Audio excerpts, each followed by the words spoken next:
7వ వచనం వరకు మనం చదువుకుందాం. నిర్గమాకాండం 2వ అధ్యాయం 3వ వచనం నుండి 7వ వచనం వరకు.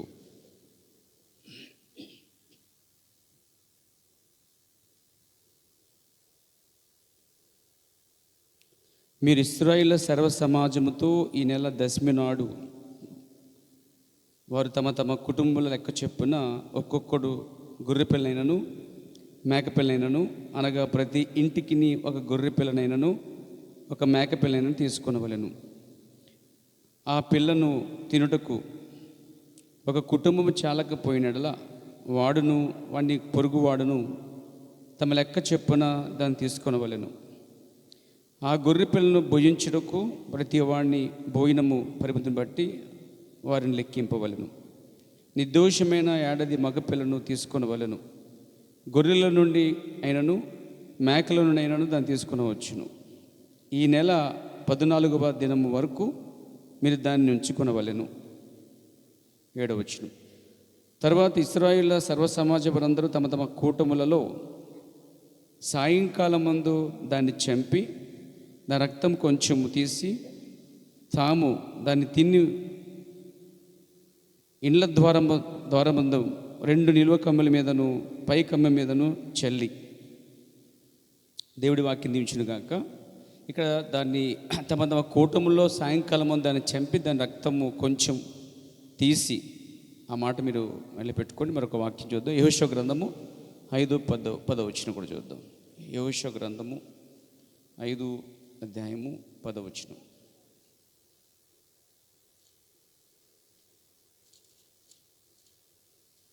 ఐదో అధ్యాయం 10వ వచనాన్ని.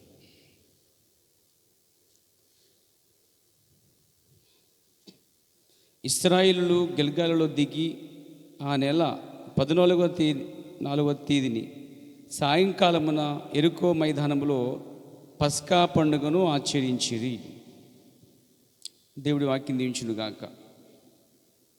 అలాగే కొత్త నిబంధన గ్రంథం నుంచి కూడా ఒక వాక్యం మనం చదువుకుందాం. అపోస్తలుడైన పౌలు రాసినటువంటి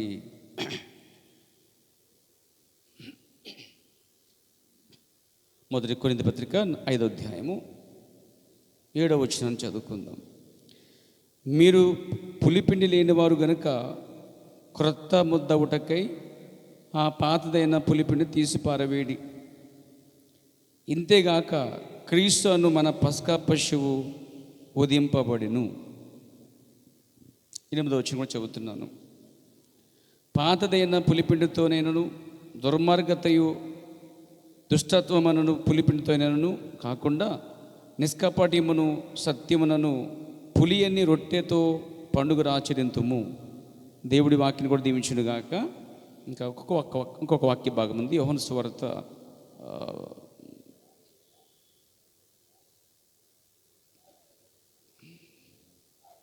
13వ అధ్యాయము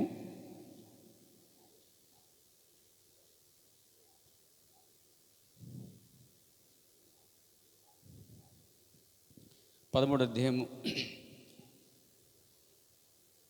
వచనం, 6, 7, 8 కూడా చెబుతున్నాను.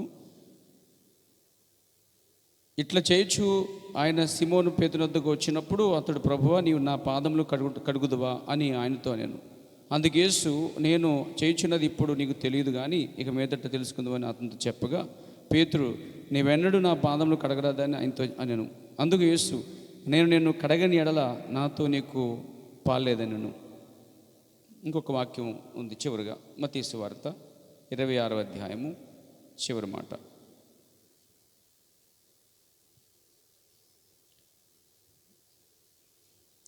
పంతొమ్మిదవ వచనం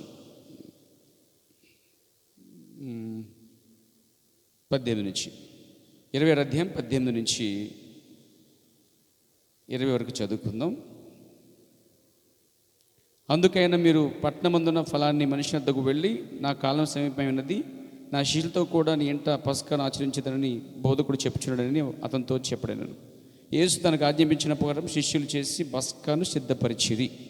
సాయంకాలమైనప్పుడు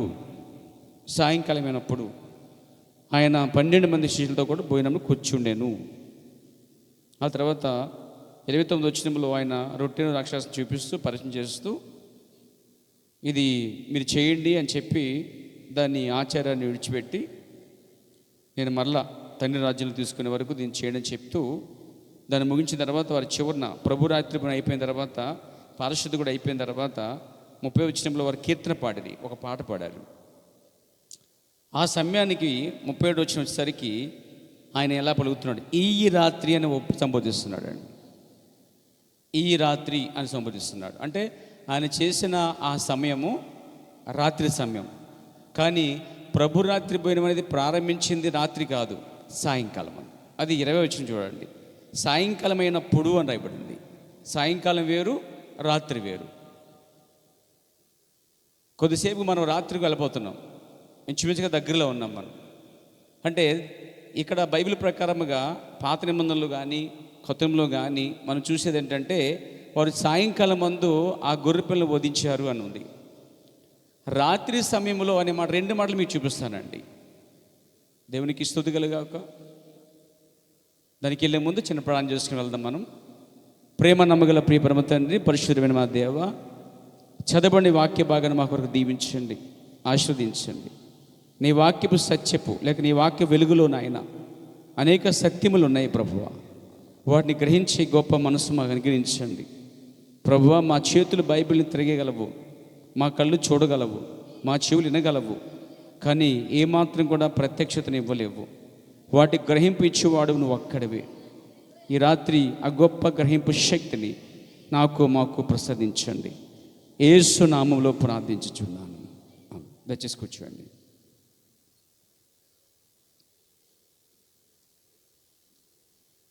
దేవుని నామమున మహిమ కలుగాక. మంచిది, చాలా మట్టుకు చాలామంది చేర్చబడ్డారు. ఇంకా కొంతమంది చేర్చబడాల్సింది పేర మన సహోదరి సోదరులు. దీని యొక్క వాక్యానికి మనం వెళ్దాం. చూడండి, ఈ రాత్రి కాలంలో మనం తీసుకుపోతున్నదంటే ప్రభురాత్రి భోజనము. అంటే దీనికి ఎలా చెప్పవచ్చు, సాయంకాల భోజనము. ఇది బైబిల్లో చూస్తుంటే ప్రభురాత్రి భోజనము అని రాయబడింది. చాలామంది ప్రభురాత్రి భోజనము అంటే రాత్రి అనే మాట మనం ఇంతవరకు నమ్ముతూనే వచ్చాం. కరెక్టే, కాదంటలేదు, అది రాత్రి చేయాలి వాస్తవం.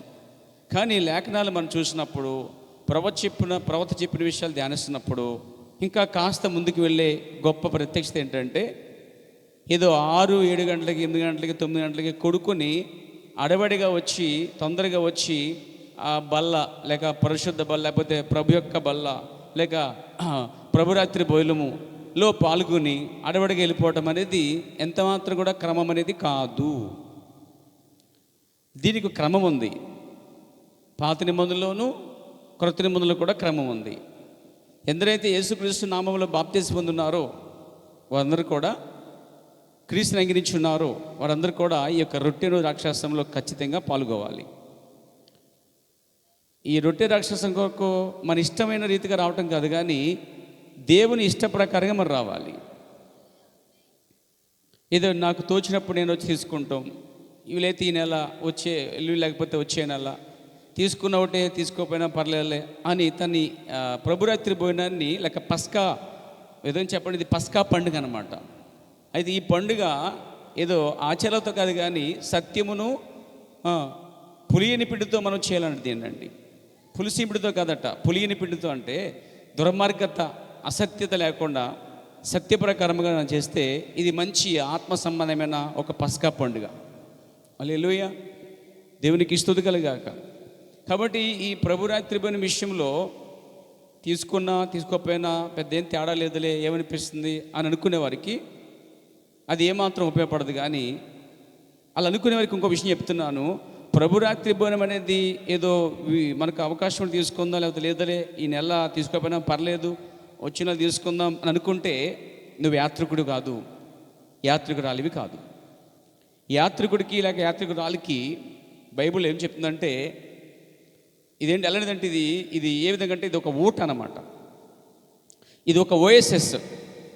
యాత్రికుడికి ఓఎస్ఎస్ అనేది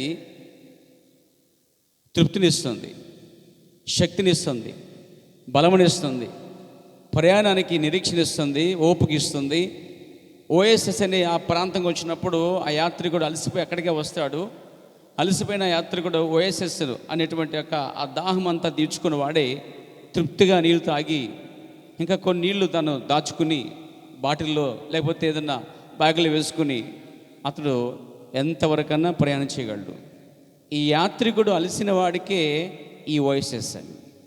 అలాగే ఆత్మ సంబంధంగా ఈ ఆత్మ సంబంధ ప్రయాణంలో ఆత్మ సంబంధంగా అలసిపోతున్న వారికి ప్రతి నెల ఇదొక ఓఎస్ఎస్ లాంటిది.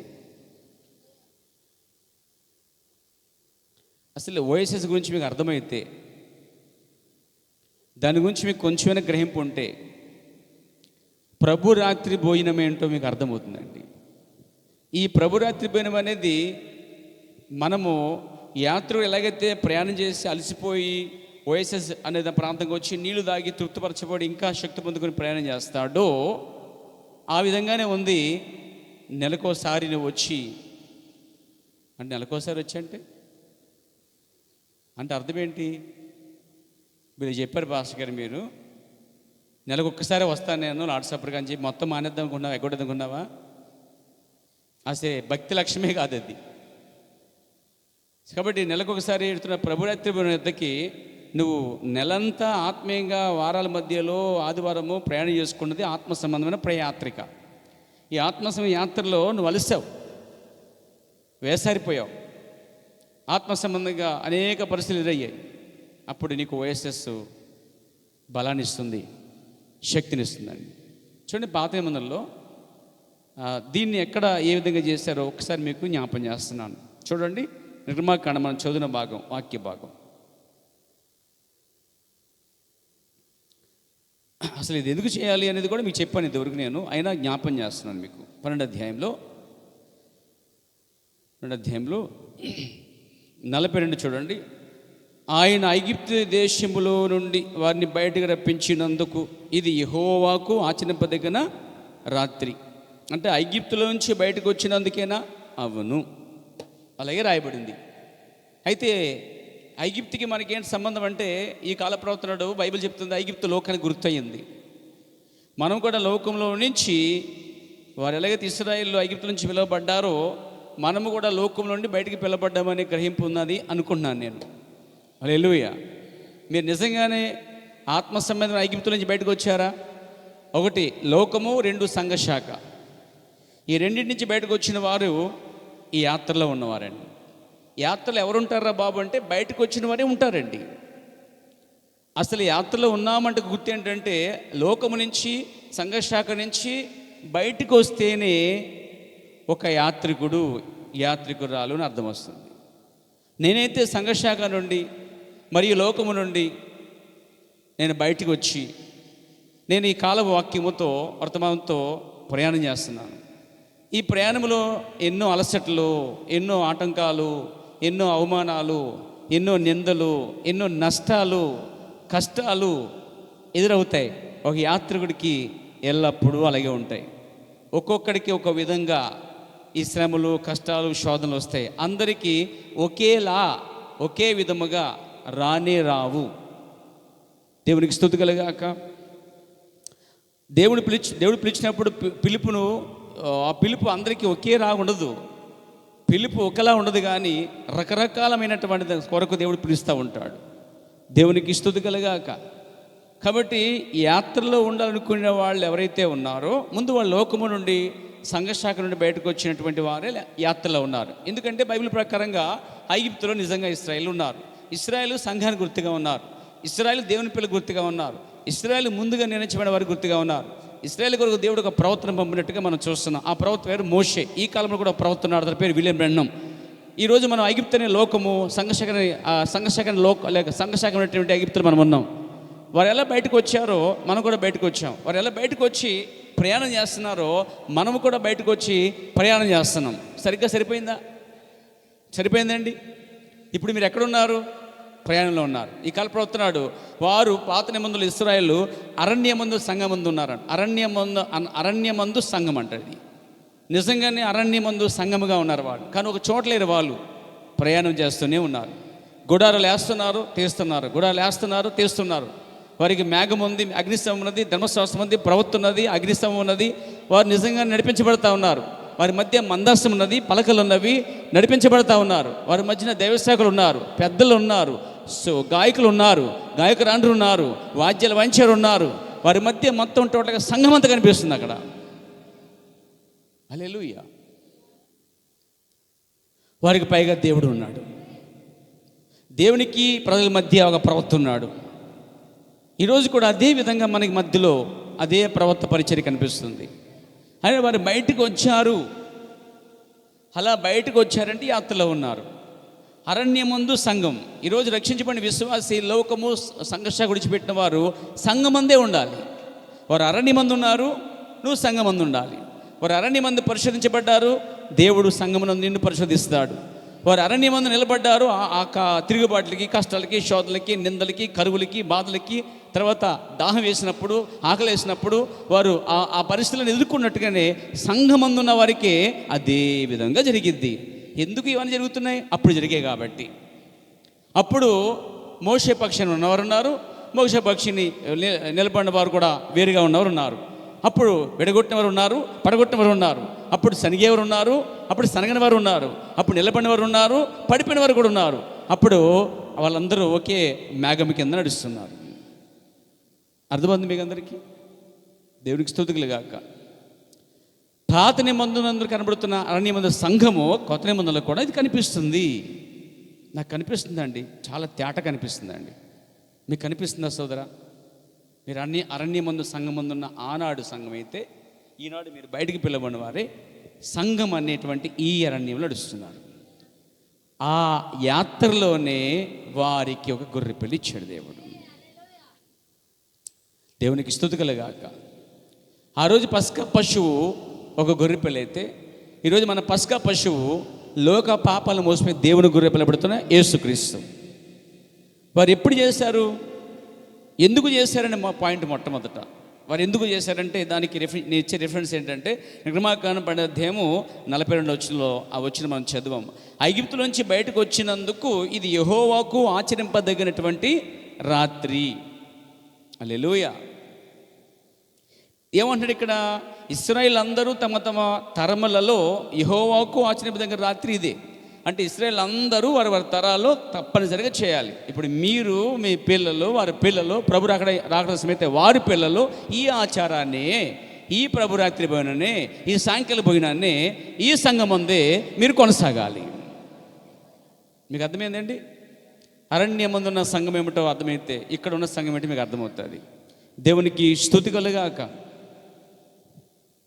ఇది యెహోవాకు ఆచరింపదగిన రాత్రి. రాత్రే చేయాలి, కానీ దాన్ని ప్రారంభించింది నిర్గమాకాండం 12వ అధ్యాయంలో 7వ వచనంలో. అక్కడ ఏం రాయబడిందంటే, తమ తమ కూటములలో సాయంకాలం మందు అని రాయబడిందండి. సాయంకాలం మందు వారు గొర్రెపిల్లని తీసుకునటం, ఉదయించటం, రక్తము తీయటం, రక్తం తీసుకువెళ్ళి యెహోషువ పైకమ్మికి అడ్డకమ్మికి ప్రతి ఇంటికి గుర్తు వేయటం అనేది మనం చూస్తున్నాం. అర్థమైంది మీకు?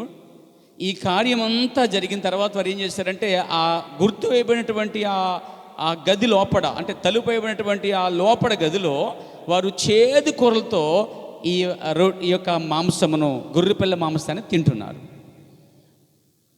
గొర్రెపిల్ల మాంసాన్ని వారు తింటున్నారు. ఆ గొర్రెపిల్ల మాంసములో ఏమండి, ఏ విధంగా ఏదొచ్చినా వారు కాదనకుండా తినాలండి. ఇష్టము లేని తలకే రావచ్చు, ఇష్టం లేని కాలు రావచ్చు.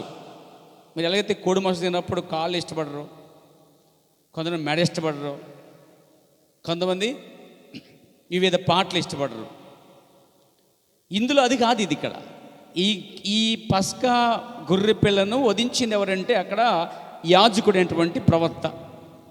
ఈ కాల ప్రవక్త నాడు అది యాజకుడైనటువంటి లేకపోతే ప్రవక్త అయినటువంటి మోషే వంటకం అట. అది మోషే వండిచ్చాడు, తినమని పెట్టాడు. మన మధ్య చేయి పెట్టాలి, ఏదొస్తే అది తినాలి. ఏమంటారు?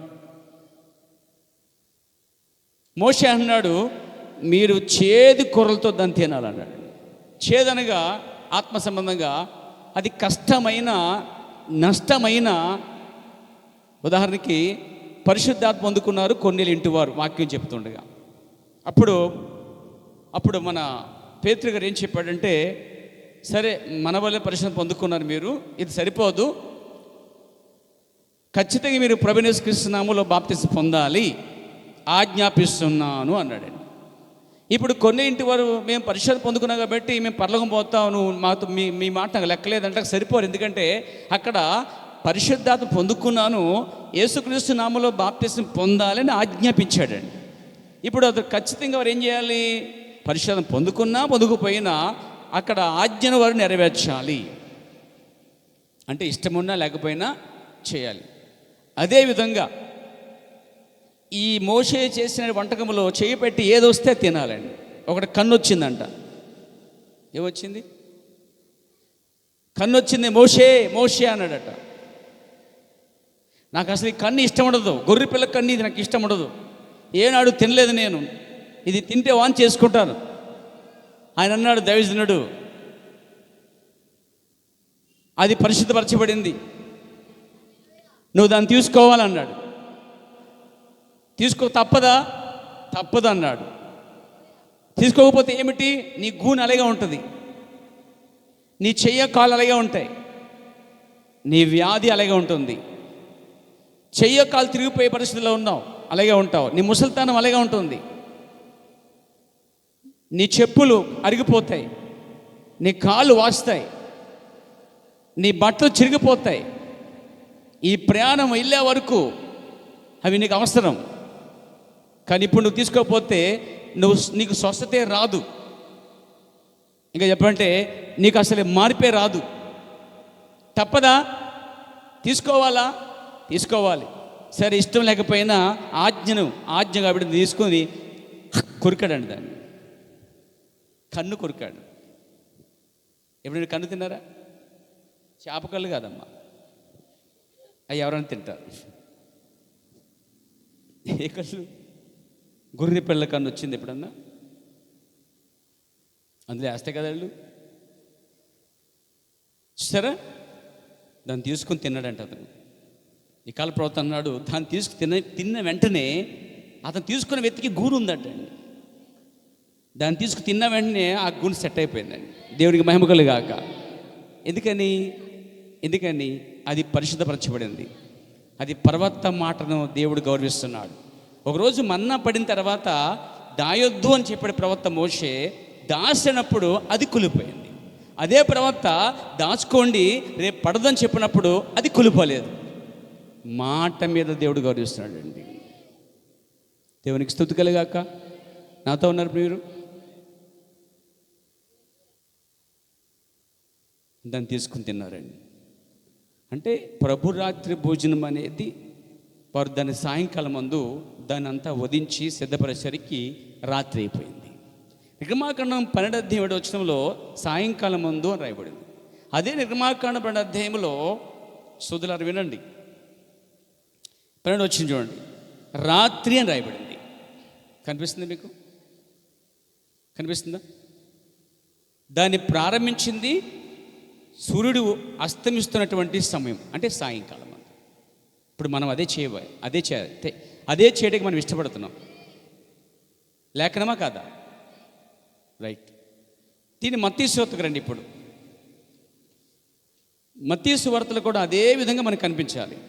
పాత నిబంధన అసలు నిజ స్వరూపము కొత్త నిబంధనలో కనిపిస్తుంది. మత్తయి సువార్త 26వ అధ్యాయము 17వ వచనములో ప్రభువారు అక్కడ ఒక కార్యం చెప్తున్నాడు. మీరు పలానా ఇంటికి పోయిన తర్వాత అక్కడ నాకు నా శిష్యులతో పాటు పస్కాన్ని ఆచరించనే ఉన్నాను అని చెప్పగానే ఆ ఇంటి వ్యక్తి ఏం చేస్తాడు? పలానా అని రాయబడింది చూడండి. పేరు కూడా మెన్షన్ చేయలేదండి. చూసారా? పేరు కూడా మెన్షన్ చేయలేదు. ఫలాని అని చెప్పగానే శిష్యులు వెళ్ళారు, డోర్ కొట్టారు. అయ్యా, బోధకుడు చెప్పమన్నాడు, ఈ సాయంకాలం ముందు నీ ఇంట బోధకుడు తన శిష్యులతో పాటు పస్కాను ఆచరించనే ఉన్నాడు అని చెప్పాడట. ఆ మాట చెప్పగానే ఆ ఇంటి యజమానుడు ఆ గదంతా ఖాళీ చేసి ఆ బోధకుడికి శిష్యులు కావాల్సినటువంటి అన్నీ సిద్ధపరిచి, అంటే రొట్టెను, ద్రాక్షారసమును, సమస్తమును, ఆ కుషన్స్ ఏమవుతున్నాయి అక్కడ కూర్చుండేటువంటి పరుపులు ఏమున్నాయో అవన్నీ కూడా సిద్ధపరిచి ఆ ఇల్లు ఖాళీ ఇచ్చాడు అతనికి. అప్పుడు శిష్యులు వెళ్ళారు అక్కడికి. చూడండి 19. యేసు తమకు ఆజ్ఞాపించిన ప్రకారం శిష్యులు చేసి పస్కను సిద్ధపరిచిరి. సాయంకాలమందు లేక సాయంకాలమైనప్పుడు అని రాయబడింది. అక్కడ కూడా సాయంకాలమైనప్పుడే గొర్రెపిల్ల ఉంచబడింది. ఇక్కడ కూడా సాయంకాలమైనప్పుడే ఈ గొర్రెపిల్ల ప్రారంభిస్తూ ఉంది. నాతో ఉన్నారా? ఆ తర్వాత 37 వచ్చేసరికి అది రాత్రి అని రాయబడుతుంది. 37 వచ్చేసరికి అప్పుడు యేసు వారిని చూచి ఈ రాత్రి, అక్కడ కూడా 12:12 నిర్గమాకాండం 12:12 ఈ రాత్రి అని కూడా రాయబడింది.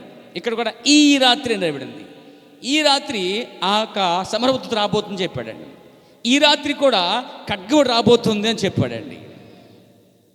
అక్కడేం చదవామో ఇక్కడ అదే కనిపిస్తుంది. కానీ పాత నిబంధనల వారు ప్రారంభించింది సాయంకాలం, దాన్ని ముగించి సమయేసరికి రాత్రి అయింది.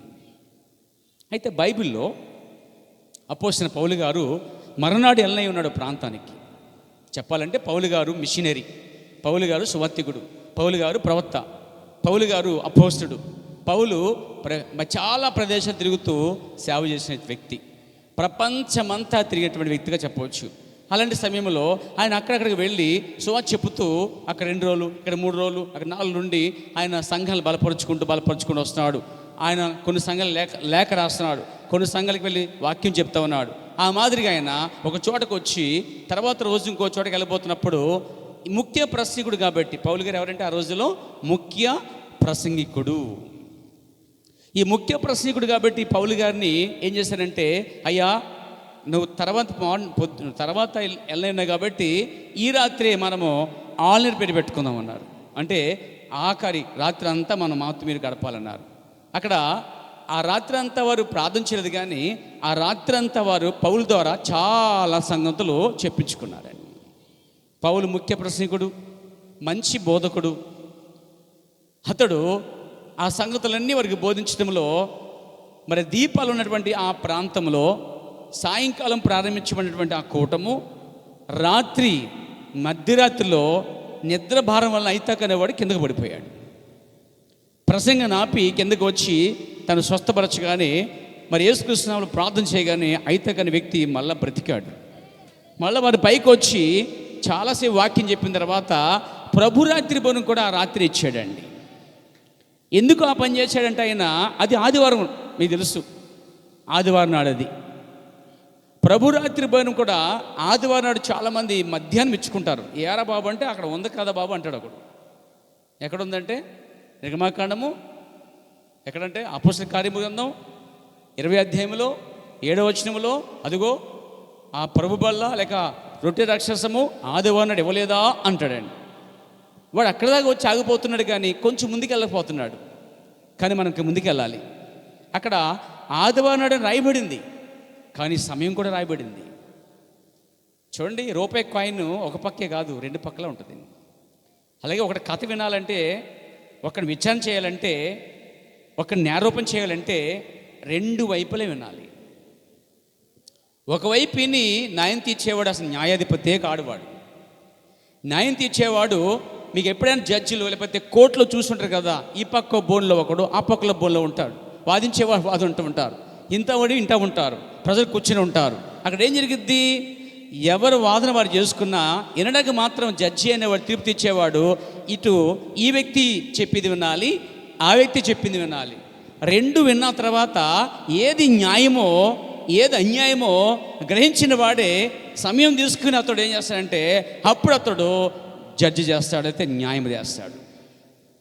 అవునా కదా? ఏమంటారు? దేవునికి స్తుతి కలుగాక. మన కోర్టులు వేశారు ఏమని, మత స్వేచ్ఛ ఇవ్వకూడదు, మార్చకూడదని. అవునా? మత మార్పిడి చేయకూడదని విన్నాడు. 3 జడ్జీలు విన్నారు. తర్వాత ఇడేపు కూడా విన్నారు. ఏది న్యాయమో చూశారు. భారత రాజ్యాంగ చట్టంలో ఏముందో చూశారు. ఇది భారతదేశంలో ఎవరికైనా స్వేచ్ఛ ఉంది, ఎవరైనా మతాన్ని అనుకోవచ్చు, ఎవరైనా హక్కు చేసుకునే హక్కు ఉంది, స్వేచ్ఛ జీవితం ఉంది. కాబట్టి ఇక్కడ ఏ బంధకాలు ఎవరికి లేవు. చూశారు అటు ఇటు కూడా. చూసి వారు ఏం చెప్పారంటే ఇది కరెక్ట్ కదా, కొట్టిపడేశారండి వాడు. అది అన్యాయం, అది స్వార్థముతో కూడింది.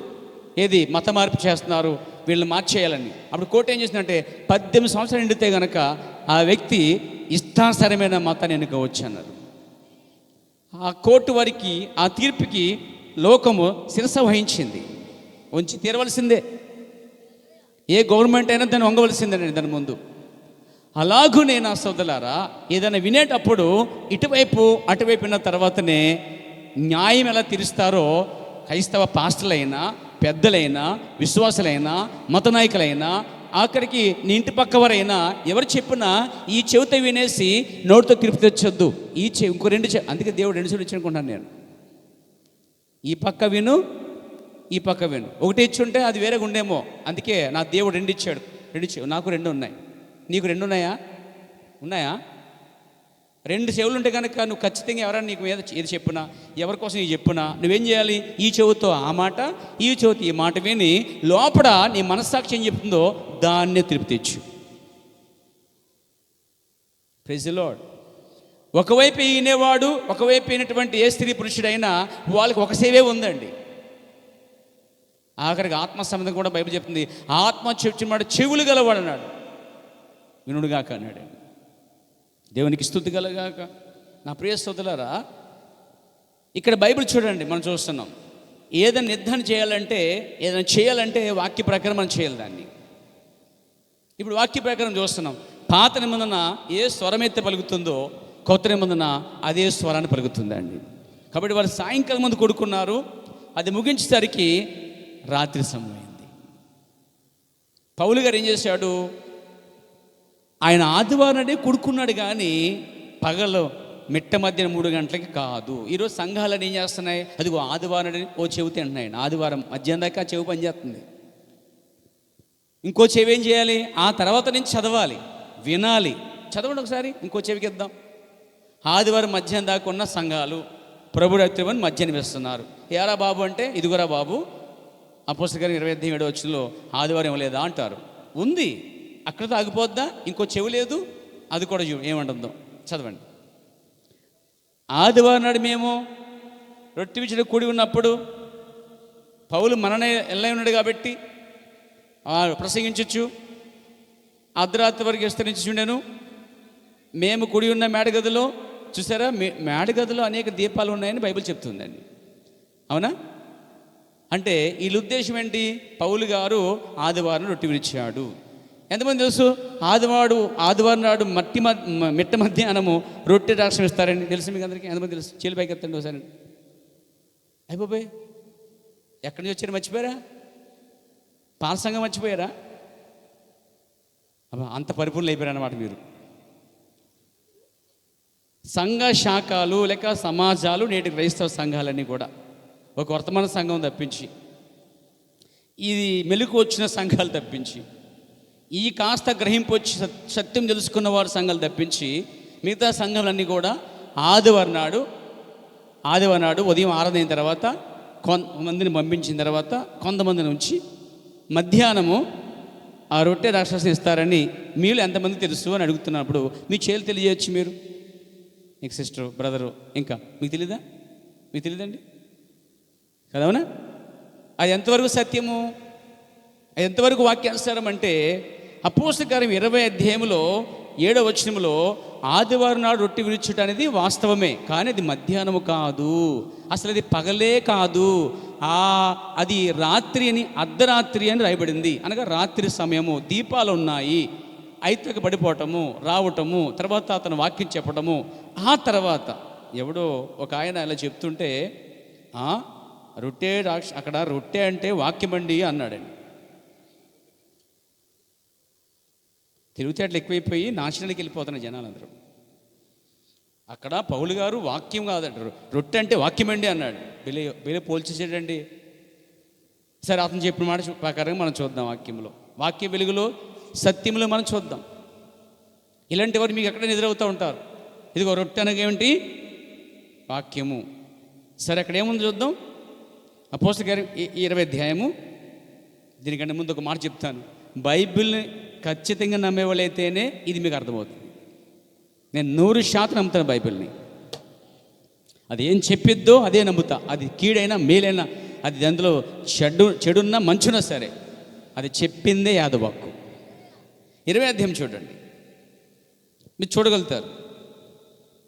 దాన్ని తీసుకుని వాడు రొట్టె విరిచుడు అంటే వాక్యం పుచ్చుకుంటా.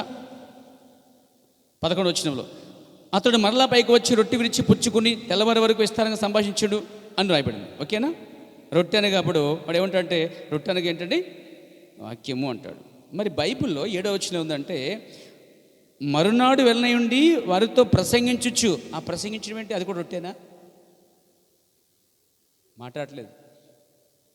రొట్టె అనగా వాక్యం అని చెప్పేశావు, మరి పైన ప్రసంగించన్నాడు. అసలు ముందు ప్రసంగం చేసిన తర్వాత మధ్యలో అయితేకనే వ్యక్తి పడిపోయాడు. మీరు వాక్యం బాగా చదవండిపోయిన తర్వాత లేఖను వెంబడి చదవండి. అది మిమ్మల్ని ఎన్నడూ మోసం చేయదు. వాక్యం సత్యం. ఆల్రెడీ వారితో ప్రసంగించచ్చు, అర్ధరాత్రి వరకు విస్తరించి మాట్లాడుచుండును అని 7వ వచనంలో స్పష్టంగా రాయబడింది. తర్వాత మనం 11 వచనంలో రొట్టె విరిచి అనే మాట కనిపిస్తుంది. వీడే ఉంటాడు రొట్టె అనగా వాక్యము, అక్కడ వాక్యం విస్తారంగా మాట్లాడాడని చెప్తాడు. చూడటానికి వినడానికి బాగానే ఉంది, కానీ లేఖనం మాత్రము ఏ మాత్రము సరిపెట్టలేము. అంతగా దగ్గరగా సాతాను మోసం చేస్తున్నాడు. ఈరోజు నువ్వు చదివే వాక్యాన్ని దాని అర్థమే మార్చేస్తున్నాడండి.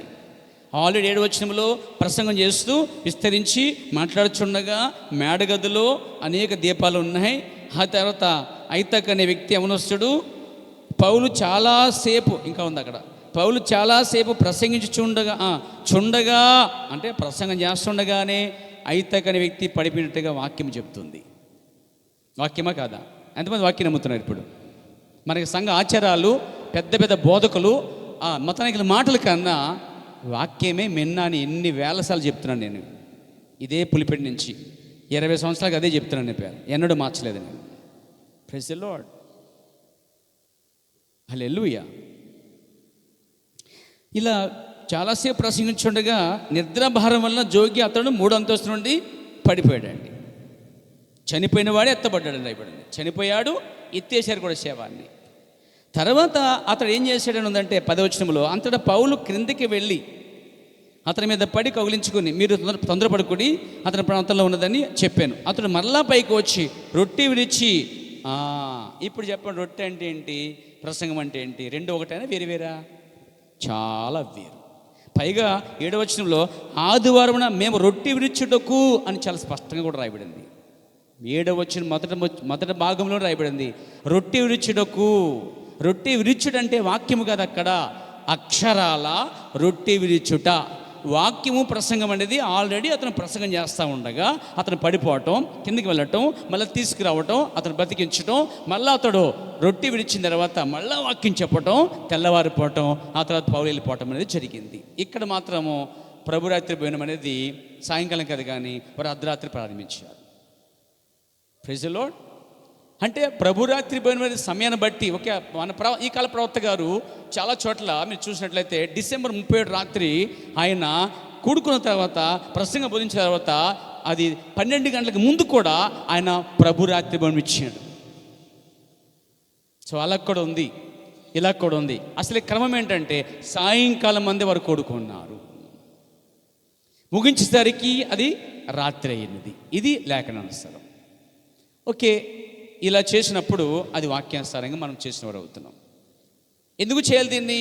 ఐగుప్తు నుంచి బయటకు వచ్చినందుకు వారు చేశారు, మీరెందుకు చేయాలి? లోకము నుండి, సంఘం నుండి బయటకు వచ్చినందుకు. Praise the lord. వారి గొర్రెపిల్ల, ఈరోజు మీ గొర్రెపిల్ల ప్రభువైన యేసుక్రీస్తు. వారి పస్కా పశువు ఒక గొర్రెపిల్ల అయితే ఈరోజు మీ పస్కా పశువు పౌలు అన్నాడు, క్రీస్తే మన పస్కా పశువు వధించబడింది అన్నాడండి. దేవునికి స్తుతి కలుగాక. ఈ కాల ప్రవర్తనాడు ఆ గొర్రెలో రక్త మాంసం ఉన్నది, కానీ ఈ గొర్రెలో రక్త మాంసము ప్లస్ ఆత్మ ఉన్నది అన్నాడండి. దేవునికి స్తుతి కలుగాక. కాబట్టి ఇది లేఖనానుసారంగా మనం చేసిన బదులమే ఉన్నాం. ఇది చేదు కూరలతో మనం తినాలి. అలా తిన్నప్పుడు గొప్ప స్వస్థత, గొప్ప మార్పు, గొప్ప కార్యము, ఒక ఓఎస్ఎస్ అంట. మనం దీన్ని తీసుకున్నప్పుడు ప్రయాణం చేస్తున్నాం. ఈ కాల ప్రవర్తనాడు దీన్ని తీసుకోకపోతే అసలే ప్రయాణంలోనే లేరు అన్నాడండి. కాబట్టి ప్రయాణంలో ఉంటే దాని అర్థం ఏంటంటే మనం ప్రభు కొరకు సాగుతున్నామని అర్థం. ప్రభు రాత్రిలో లేవనుకో, నువ్వు ప్రభు కోసమే బ్రతకట్లేదు, ప్రభు కోసమే చూడలేదు, అసలే ప్రయాణంలోనే లేవు. ఎక్కడో చోట అలసిపోయి ఆగిపోయి, ఒక చోట ఆత్మ సంబంధంగా ఎక్కడో దిష్టేసి కూర్చుండిపోయావు. కానీ యాత్రికుడు అలా ఉండడు. యాత్రికుడు ప్రయాణం చేస్తూనే ఉంటాడు. ఆమేన్. మనం యాత్రికులము, పరదేశులమని బైబిల్ చాలా స్పష్టంగా చెబుతుందండి. మనం పరదేశులం అంటే ఈ దేశస్థలం కాదు, మనకి వేరే పరాయి దేశం ఒకటి ఉన్నది, అది పరలోక రాజ్యమై ఉన్నది. మరి ఇందులో మనం యాత్రికులమై ఉన్నాం. యాత్రికులైతే మీకు ఓఎస్ఎస్ అనేది ఒకటి ఉండాలి, అలసిపోకుండా ఉండడానికి, శక్తి ఉండడానికి. అదే ఈ ప్రభు రాత్రి భోజనం. దీన్ని పుచ్చుకుంటే 3 విషయాలు మీకు ఎప్పుడు జ్ఞాపం చేస్తూ ఉంటాను. యోహాను సువార్త ముగించే ముందు మాటలు విందాం. 6వ అధ్యాయము మరి 54 వచ్చిన చూసినట్లయితే, నా శరీరము తిన్న రక్తం త్రాగబడి నిత్య జీవం గలవాడు అంత్యదినమైన వాడిని లేపుదును అంటున్నాడు. 56లో, నా శరీరం తిన్న రక్తం త్రాగువాడు నా యందును, నేను వాని యందును నిలిచి ఉందును. ఇక్కడ 3 విషయాలు ఉన్నాయి. నువ్వు తీసుకునే రొట్టె ద్రాక్షారసం ఒక్కసారి తీసుకుంటే నీకు 3 లాభాలు ఉన్నాయి. 1, బైబిల్ చెప్తుంది నిత్య జీవం గల వారుగా ఉంటారు తీసుకున్నప్పుడు. 2, 56 వచ్చిన ప్రకారంగా, నా యందు నేను వాని యందు నిలిచి ఉందమన్నాడు. అంటే రొట్టె రసం తీసుకున్నప్పుడు 1 నిత్య జీవం గలదానివి, నిత్య జీవం గలవాడివి. 2ది ఆయన నీ యందు, నువ్వు ఆయన యందు ఉంటావు.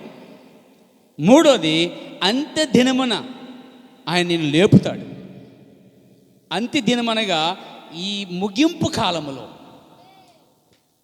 అంత్య దినం అనే మాట చివరి కాలం. అంటే నువ్వు చనిపోయి సమాధి చేయబడ్డావు అనుకో, అది నీకు అంత్యకాలం. అది అంత్య దినం అని ఆయన వచ్చినప్పుడు నేను లేపుతాడండి. లాజర్ లేపునట్టుగా లేపుతాడు. ఏది? ప్రభు రాత్రి భవనంలో పుచ్చుకుంటే వచ్చే 3 లాభాలు. 1, నిత్య జీవం గలవాడిగా ఉంటావు. అంటే బ్రతికే ఉంటావని అర్థం.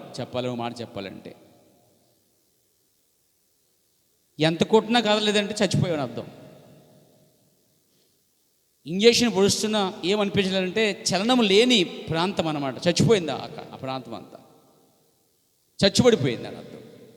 అదే నువ్వు తీసుకుంటుంటే నీ లోపల కడుపులో బిడ్డలు కదులుతాడని కనిపిస్తుందో, జీవం కూడా నీలో కనిపిస్తుంది. 1 తీసుకుంటే. 2ది ఆయన మీ యందును, మీరు ఆయన యందు. అంటే ఆయన మంచి ద్రాక్షవల్లి, మనం ఎవరో తీగలమండి. ప్రతి తీగ ద్రాక్షావళితో సంబంధం కలిగి ఉంటేనే ద్రాక్షావళి ఉన్న జీవము ఆ కొమ్మలకు వస్తుందండి. చూడండి, చెట్టు కొమ్మ నరికామనుకోండి, కొమ్మ పడేస్తాం, కొన్ని 4 రోజులు 5 రోజుల వరకు పచ్చగా ఉంటుంది. రాను ఒక 5 రోజుల తర్వాత దాన్ని చూడండి ఎలా ఉంటుంది. ఎందుకు? అది ఎక్కడి నుంచి వేరు చేయబడింది? తన సంఘంలోంచి, తన యొక్క జీవాన్ని పొందుకునేటువంటి ప్రాంతం నుండి నరికేయబడింది, చెట్టులో నరికేయబడింది. మీ తెలుసా చెట్టు అనగా సంఘమై ఉన్నదని?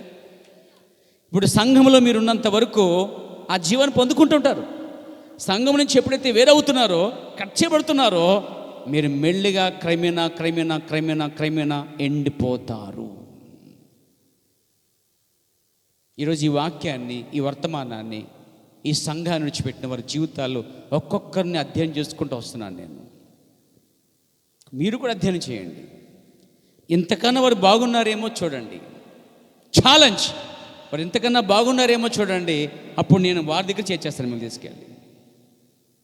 నా ప్రవక్త అన్నాడు, ఇంతకన్నా జీవం గల సంఘంగా ఉన్నట్లయితే నేను నా కుటుంబాన్ని అందులో చేరుస్తానని చెప్పాడండి. నేను అంతే చేస్తాను. కానీ భయంకరంగా దిగజరిపోయేవాడు. ఈ కాల వర్తమాన ప్రకారంగా వారు లేరు. వేరైనా వారు ఎందుకు లేరంటే సరైన దాన్ని వారు పోగొట్టుకున్నారు కాబట్టి. అందుకే ఒక కొమ్మ నరకబడిందంటే మెల్లిగా ఏమవుతుందండి? అందుకే మీరు సంఘమందు దాన్ని తీసుకున్నారనుకోండి, జీవం గలవారు జీవిస్తూనే ఉంటారు, అందులోంచి వస్తూ ఉంటారు. అందుకే చెప్పాడు ఆయన, నాకు వేరుగుని మీరు ఏమీ కెనాట్ చేయలేరు, మీరు అసాధ్యం. అందుకే ఏమైనా చేయాలంటే ఆయనతో కలిసి చేయాలి. చెట్టుకి కొమ్మ వేరుగా ఉన్నంత ఉంటే నష్టము కొమ్మకే కానీ చెట్టుకి కాదు. నష్టం కొమ్మలకే కానీ చెట్టుకి కాదు. చెట్టు ఇంకా కొమ్మలు వేసుకోగలదు, ఎందుకంటే జీవం అందులోంచే వస్తుంది. బ్రతకాలనుకుంటే కొమ్మ కాయలు కాయాలంటే అది దానికో సంబంధం కలిగి ఉండాలి. సంబంధం కలిగి ఉంటేనే అది ఫలిస్తుంది. కొమ్మ తనకు తానుగా ఎన్నడూ ఫలించలేదు. ఆ కొమ్మలు మనమై ఉన్నాం, ఆ తీగలు మనమై ఉన్నాం అని చెప్పాడు. తీగలు మీరు, ద్రాక్షవల్లి నేను. తీగ ద్రాక్షవల్లి ఉన్నంత వరకు ఎలా ఫలిస్తుందో మీరు ఫలిస్తారని చెప్పాడండి. ఇప్పుడు ఆ చెట్లో లేకపోతే ఆ తీగలో లేకపోతే ద్రాక్షవల్లిలో ప్రభురాత్రి బను కూడా కార్యక్రమం ఉంది, బాప్తిసం కార్యక్రమం ఉంది, ప్రభురాత్రి బను కార్యక్రమం ఉంది, పారిశుద్ధి కార్యక్రమం ఉంది. సంగమం జరిగే కార్యక్రమాలన్నీ కూడా ఆ చెట్టులో ఉన్నట్టు జీవం ఉన్నట్టుగానే సంఘంలో కూడా ఆ జీవం ఉందండి. దేవునికి మహిమ కలుగాక. కాబట్టి 3 లాభాలు ఉన్నాయి. ఏంటండి? 1 తీసుకుంటే ఏంటి చెప్పండి? 1 నిత్య జీవం. 2 చెట్లో మీరు, చెట్టు కొమ్మలోనో కొమ్మ చెట్లోనా ఎందులో పెడతారు? పెట్టుకొచ్చి కొమ్మ బయట ఉండి ఆ చెట్టా దా అంటే వస్తుందా? నువ్వు రావాలా? కొమ్మలకి కొన్ని అంటు కడతారా, లేకపోతే ఐదో పట్టుకుని దీనికి అంటు కడతారండి? చిన్న కొమ్మలు తీసుకెళ్ళి అంటు కడతారండి. అంటు తెలుసుగా అంటూ అలా అంటు కడితేనే ఇవి బతుకుతాయండి. మన జీవితాలు అంటుకట్టిన జీవితాలు. ఈ అంటుకోకపోతే ఇది ఎక్కడో అంటుకుంటుంది, ఎక్కడెక్కడో అంటుకుంటుంది వెళ్ళిపోయి. ఏ పొయ్యిలోకో ఏ బిర్యానీకో అయిపోద్దండి. నిజమా కదా? కాబట్టి మన జీవితాలు అంటుకు బతుకులు అంటే ఈ జీవంగల సంఘముతో, జీవంగల వాక్యముతో, జీవంగలటువంటి చెట్టుతో మనం సంబంధం కలిగి ఉన్నంత వరకు బతికే ఉంటాం. అందుకే ఈ కార్యక్రమాలు ఉంటాయి. దీనికి మనము ఖచ్చితంగా అటెండ్ అవ్వాలి. 3 లాభాలు చెప్పాను. 1 ఇది. ఇంకొక 3 నష్టాలు కూడా ఉన్నాయి. మరి అది కూడా చెప్పాలిగా. చెప్పాను కదా, ఇటువైపు ఉండాలి, అటువైపు ఉండాలండి. మన దేవుడు చెట్టు వేసి ఇది మంచి చెడ్డ వృక్షము, ఇది చెడ్డ వృక్షము, జీవవృక్ష ఫలము, ఇది మంచి చెడ్డలు తెలివి వృక్ష ఫలం 2 చెప్పి ఇది తింటే రబ్బాయే బతుకుతావు, ఇది తింటే చచ్చిపోతావు అని చెప్పేసి ఆయన వెళ్ళిపోయాడండి. మన ప్రవర్త కూడా వర్తమానం ఇవ్వాల్సినంతా కూడా చెప్పేసి వెళ్ళిపోయాడు ఆయన. ఇంకా దాన్ని మనం జాగ్రత్తగా అందులో విషయాలు తవ్వుకుంటూ ఎలా వెళ్ళాలో, లెఫ్ట్ ఆర్ రైట్ అని తెలుసుకొని వెళ్ళటమే మన పని. ఈరోజు దేవుడు కూడా అంతే 2 వివరిస్తున్నాడండి. ఏం తీసుకోవాలన్నది మనపై ఆధారపడి ఉంది. మనం తీసుకునే ఏంటంటే నిర్ణయాన్ని బట్టే దేవుడు పనిచేస్తాడండి. రూతు తీసుకునే నిర్ణయాన్ని బట్టే దేవుడు రూతును ఆశీర్వదించాడు. ఈరోజు సంఘం తీసుకున్నట్టు నిర్ణయాన్ని బట్టే దేవుడు సంఘాన్ని దీవిస్తాడు. దేవునికి స్తుతి కలుగాక. లాభం చెప్పాను, నష్టం కూడా చెప్పాలిగా. చూడండి, మొదటి కొరింథీ పత్రిక 11వ అధ్యాయము ఇది చెప్పిన ముగించేస్తున్నాను. చూడండి 28వ వచనం. కాబట్టి ప్రతి మనుషుడు తను పరీక్షించుకోవలెను, అలాగూ చేసి ఆ రొట్టెను తిని ఆ పాత్రను త్రాగవలెను అన్నాడు. ఎందుకని అంటున్నాడు అంటే 10వ అధ్యాయంకి వచ్చేస్తే మనమందరము ఆ ఒక్క రొట్టెలో పాలుపంచుకొనిచున్నాము. రొట్టె ఒకటే కనుక అనేకమైన మనము ఒక్క శరీరమై ఉన్నామని చెబుతూ 16లో ఏం చెప్తాడంటే ఇది దీవించబడినటువంటి పాత్రలో ఉంది అంటాడు. అవునా? తినుట ఆశీర్వాదం అని చెప్తాడు. ఆ తర్వాత కిందకు వచ్చాక 20వ వచనంలో మీరు ప్రభు పాత్రలోనిది దెయ్యముల పాత్రలోనిది కూడా త్రాగనేరరు అన్నాడండి. మళ్ళీ వీళ్ళకి కండిషన్ పెట్టాడు చూడండి. తాగమని చెప్పినట్టు ఇక్కడ తాగితే వచ్చే లాభాలు చెబుతూ తాగే విధానం కూడా, తీసుకునే విధానం కూడా చెప్తున్నాడు. అంటే ఇక్కడ కొంతమంది ప్రభు బల్ల ఉంది, పాత్రలో ఉంది. తర్వాత దెయ్యముల పాత్ర అన్నాడు. దెయ్యముల పాత్ర అంటే అర్థం ఏంటి? నిష్కలం అంటే అలాంటి కల్మషంతోను, దురుద్దేశంతో, అసూయతో, కక్షలు, భేదాలు, వాదాలతో, అసమాధానముతో, దుర్మార్గతతో తీసుకునేది కూడా దెయ్యపు కార్యాలని కూడా. నీతి లేని కార్యాలు దెయ్యపు కార్యాలు. సత్యం పలకని అబద్ధాలతో జీవించేటువంటి జీవితము దెయ్యపు కార్యములు. అది దెయ్య పాత్ర.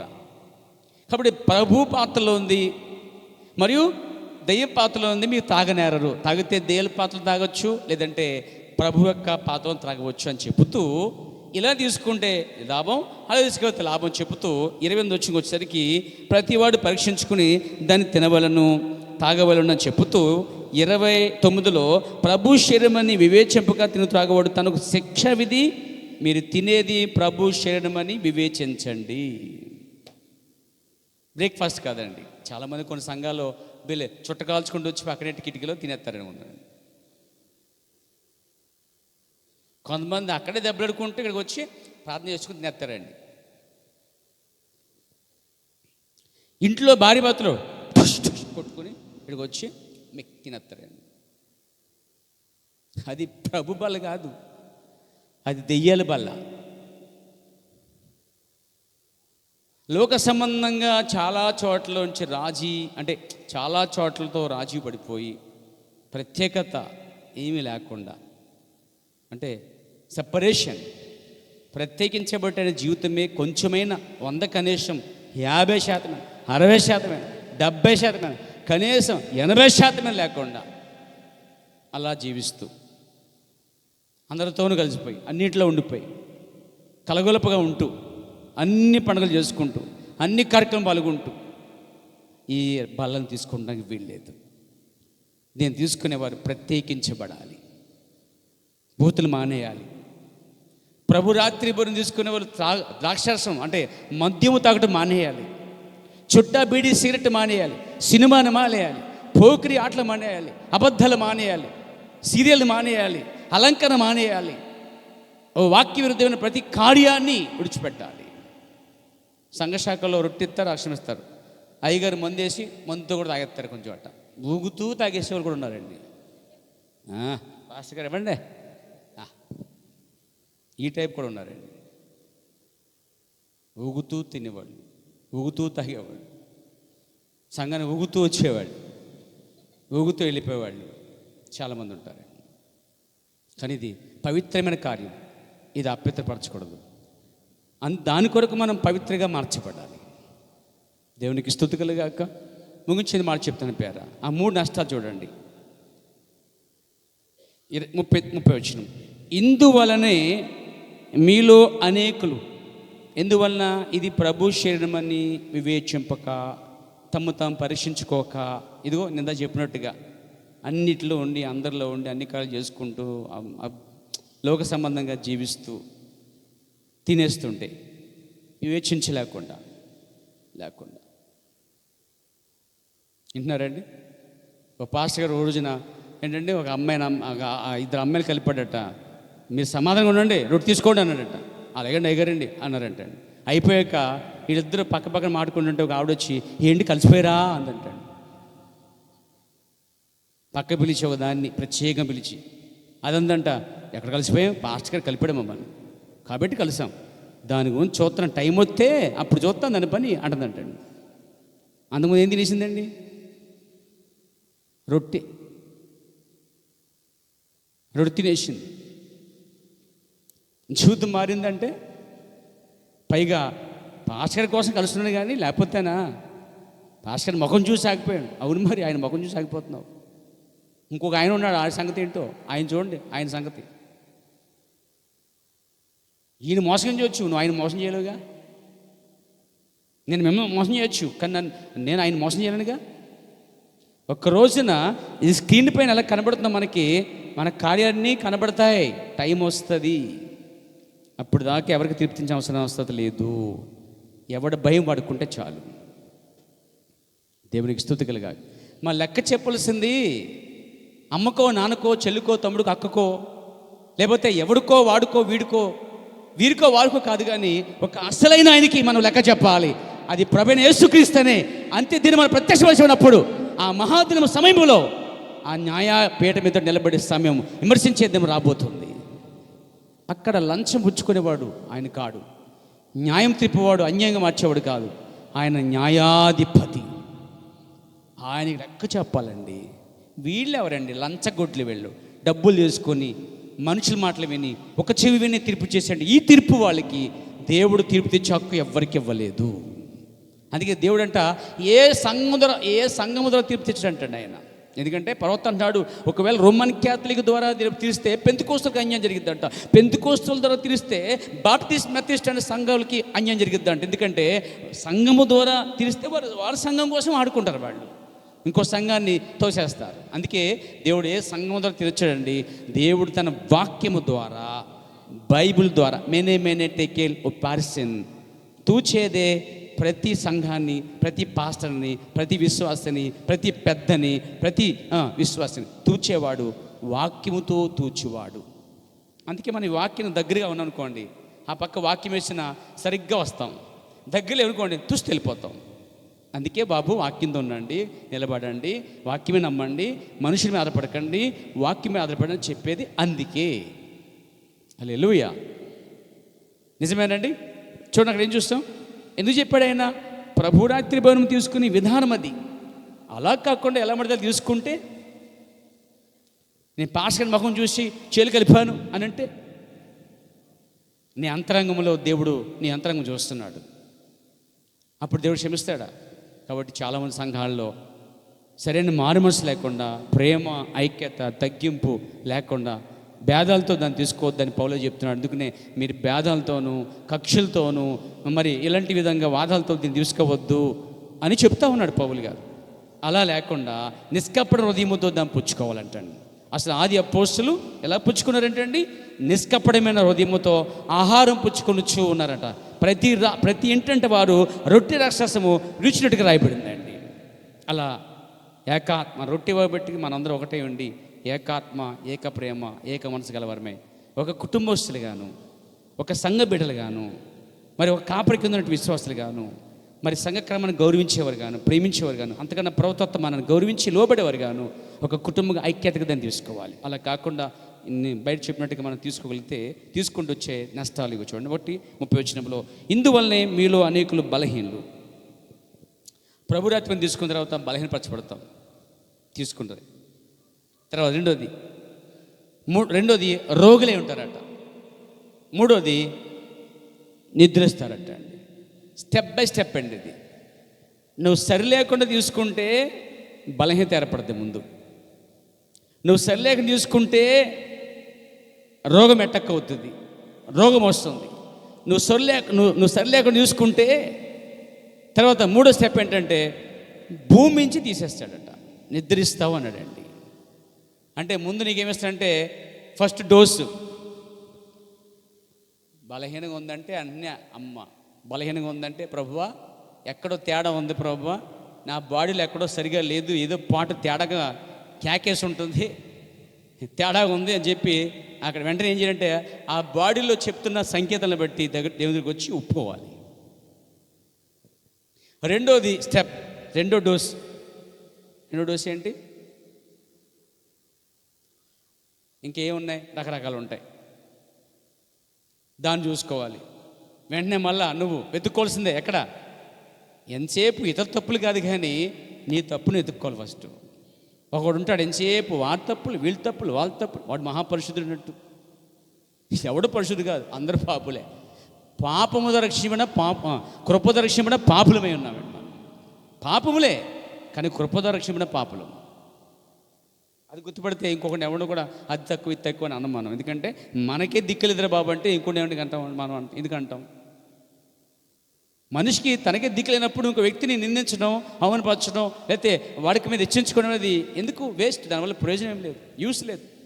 అసలు నువ్వే తెలిస్తే నువ్వు కనుక తూచుకుంటే నీ బరువేంద్రికి అర్థమైతే, నీవేంటికి అర్థమైతే ఎదుటివాడి నీకు అర్థమవుతాడు. దేవునికి స్తుతి కలుగాక. కాబట్టి రెండో దోష ఏంటంటే రోగమే అంటారు. అప్పుడు కూడా ఎత్తుకుంటామే ఆమె చెప్తారు. ఆ తర్వాత మూడో డోస్, ఇంకా డోస్ లేదు. ఇంకా మూడో డోస్కి ఇంకా డోస్ కాదు, మనిషే లేదు, ఇంకా కనిపించదు. ఇంకా అంటే ప్రభువుని నిద్రించాను అంటుంది. దేవుడు అన్యాసుడు కాదండి. దేవుడు ప్రతి వ్యక్తికి చాలా తేటగా సూటుగా స్టెప్ బై చెప్తానే ఉంటాడు. ఏదేని తోట మొదలుకొని నేటి వరకు దేవుడు వివరించే వాటిని విడిచిపెడతాడు మన మీద. నిర్ణయం తీసుకోవాల్సింది మనమే. నువ్వు నిర్ణయం తీసుకున్నప్పుడు నువ్వెందుకు తీసుకునే నిర్ణయాన్ని అని అడగడైనా నీకు ముందే వివరించబడింది.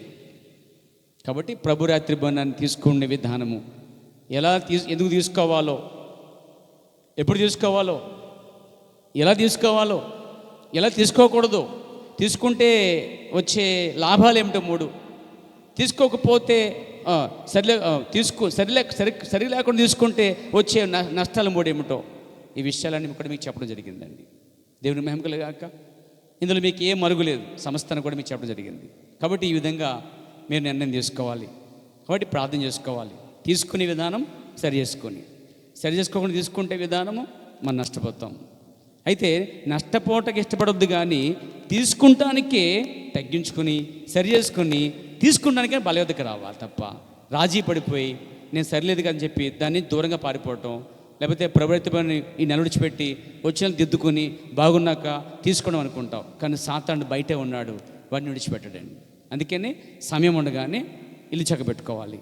సరి చేసుకుని తీసుకుంటే చాలా శ్రేష్టమైనటువంటి సమయం. ఎందుకంటే దేవునితో ఉన్నంత వరకు జీవం గలవారిగా ఉంటాం. ఆ రొట్టె రాక్షసంతో సంబంధం కలిగినంత వరకు యాత్ర చేస్తూ ఉంటాం. దేవుడు మనం దీవించి ఆశీర్వదించునుగాక. ప్రార్థన చేసుకుందాం. చిన్న ప్రార్థన. ప్రేమ నమ్మగల ప్రియ పరమ తండ్రి, పరిశుద్ధుడైన దేవా, ఈ రాత్రి చెప్పబడిన మాటలన్నీ ప్రభువా దీన పిల్లలపైన నీకు ఏర్పరచని పిల్లలందరికీ స్పష్టంగా తేటగా బయలుపరచండి. గ్రహింపుతో గొప్ప బయలుపడుతూ నీ పిల్లలు ముందడిగేటకు సహాయం చేయండి. ఈ యాత్రలో మీరే ఓఎస్ఎస్గా ఉండండి, మీరే వాక్యముగా ఉండండి, మీరే నాయకుడిగా ఉండండి, నడిపించండి. యేసుక్రీస్తు నామములో ప్రార్థించుచున్నాను.